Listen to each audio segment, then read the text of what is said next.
محترم احبہ، نماز کسی حال میں معاف نہیں۔ بیماری کی حالت میں بھی نماز فرض ہے۔ کھڑے ہو کر نہیں پڑھ سکتے تو بیٹھ کر پڑھیں، بیٹھ کر نہیں پڑھ سکتے تو لیٹ کر پڑھیں، پانی نہیں ہے تو تیمم کر لیں۔ نماز تو میدان جنگ میں بھی معاف نہیں ہے۔ محترم احبہ، نماز چھوڑنا تو بہت بڑی بات ہے، تارک الصلاح ہونا تو کجا۔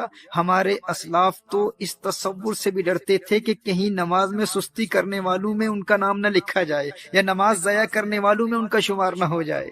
حضرت عبداللہ ابن عباس رضی اللہ تعالیٰ عنہما کی آنکھ میں پانی اتر آیا۔ لوگوں نے عرض کیا کہ اس کا علاج تو ہو سکتا ہے لیکن چند نمازیں قضا ہو جائیں۔ آپ نے فرمایا یہ نہیں ہو سکتا۔ میں نے نبی کریم صلی اللہ علیہ وآلہ وسلم سے سنا ہے کہ جو شخص نماز نہ پڑھے وہ اللہ جل وعلا کے یہاں ایسی حالت میں حاضر ہوگا کہ اللہ جل وعلا اس سے ناراض ہوگا۔ اللہ اکبر!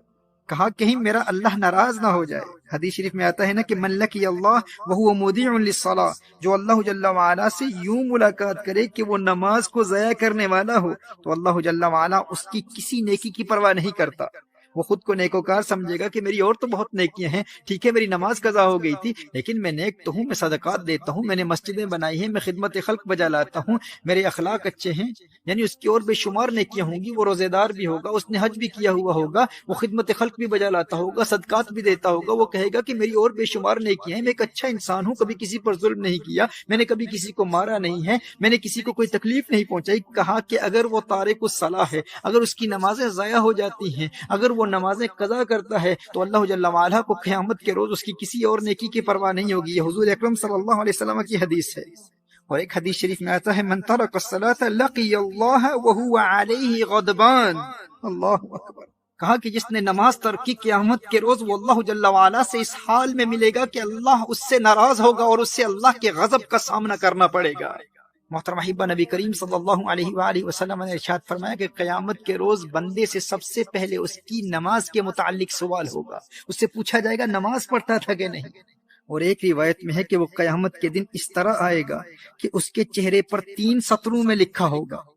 پہلی سطر میں لکھا ہوگا اے اللہ کے حق کو ضائع کرنے والے، اور دوسری سطر میں لکھا ہوگا اے اللہ کے غضب کے ساتھ مخصوص، اور تیسری سطر میں لکھا ہوگا کہ جس طرح تو نے دنیا میں اللہ کے حق کو ضائع کیا اسی طرح آج تو اللہ کی رحمت سے مایوس ہوگا، آج تو اللہ کی رحمت سے مایوس ہوگا۔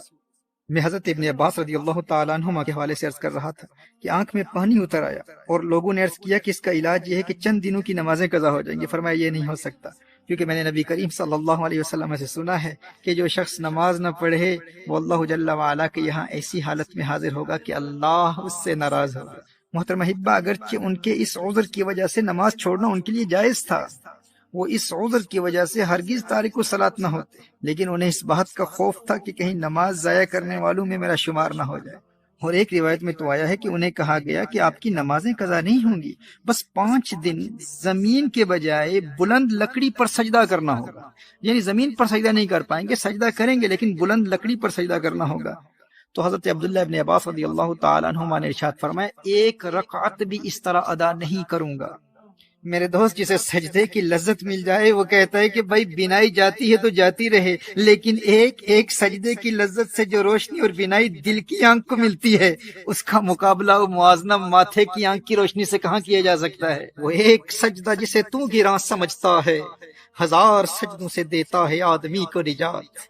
وہ سجدہ روح زمیں جس سے کانپ جاتی تھی اسی کو آج ترستے ہیں ممبر و محراب۔ ویسے تو مسجدوں میں ہزاروں سجدے کرنے والے ہوتے ہیں، لیکن جس سجدے کو آج ممبر و محراب ترستے ہیں وہ سجدہ کون سا ہے؟ یہ وہ سجدہ ہے جو اس قدر انہماک قلب اور حضوری قلب سے ادا کیا جاتا ہے کہ بندے میں ایسی انقلابی روح پیدا کر دیتا ہے کہ بندہ در در کی ٹھوکریں کھانے سے ہمیشہ ہمیشہ کے لیے آزاد ہو جاتا ہے۔ در در دیے در در نالوں در بن جا ایک دردا، چول کتا کیوں اخویندا ہے در بن وقتاں وردا۔ جب وہ ایک در کا در بن جاتا ہے پھر اللہ جل وعلا اسے در در کی در در سے ہمیشہ ہمیشہ کے لیے آزاد کر دیتا ہے۔ جب وہ اللہ کی بارگاہ کا منگتا بن جاتا ہے پھر کسی اور کی بارگاہ میں جولی پھیلانے کی حاجت کبھی پیش نہیں آتی۔ در در دیے در در نالوں در بن جا ایک دردا، چول کتا کیوں اخویندا ہے در بن وقتاں وردا۔ وہی سجدہ ہے لائق اہتمام کہ ہو جس سے ہر سجدہ تجھ پہ حرام۔